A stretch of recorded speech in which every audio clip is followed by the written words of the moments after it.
1 Corinthians chapter 11 verse 1 to verse 6. These texts are often misinterpreted by many, and in reality what the meaning has to do with women's submission to man, by doing these, which is what Paul instructed at the beginning of the gospel delivered to the Corinthians. Reference on 1 Corinthians chapter 11 verse 1. Remember that the word confronts our everyday actions, but submission to the word is submission to God, which is what Paul is referring at the beginning of the chapter. You may ask, why did Paul refer that women should shave her hair if not covered when praying or prophesying? To look at this point, remember that Jesus is the head of man, and man is the head of women, 1 Corinthians chapter 11 verse 3. If a woman prays to God as well as prophesies with her head uncovered is very dishonoring. Question: why is Paul saying is dishonoring?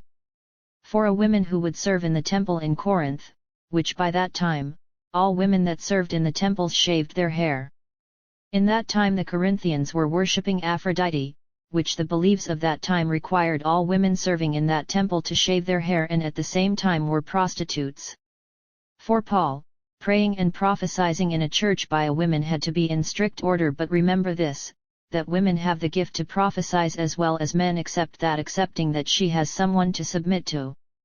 A woman had to understand her value to God by submitting to her husband. If a woman did not want to submit to man, then the text applies that she better shave her hair, as she is not honoring God by submitting to man. Question: is man supposed to take advantage to her wife by submitting to him? The answer is no.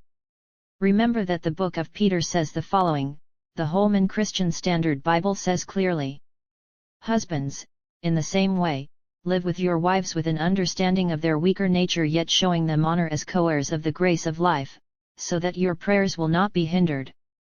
The definition of hindered is, to create difficulties for someone or something, resulting in delay or obstruction. We as man have to keep in mind that our prayers will be delayed if we don't treat women as co-heirs of the grace of life. Going back to 1 Corinthians chapter 11 verses 5 and verse 6. We clearly know that what Paul refers is that women at church, if praying and prophesying, has to be with their hair covered, and that the hair is the beauty that God gave women.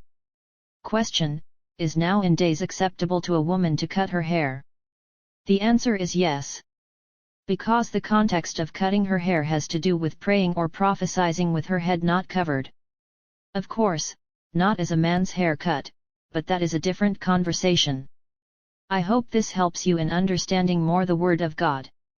Question made by Daniel. Answer given by Henry.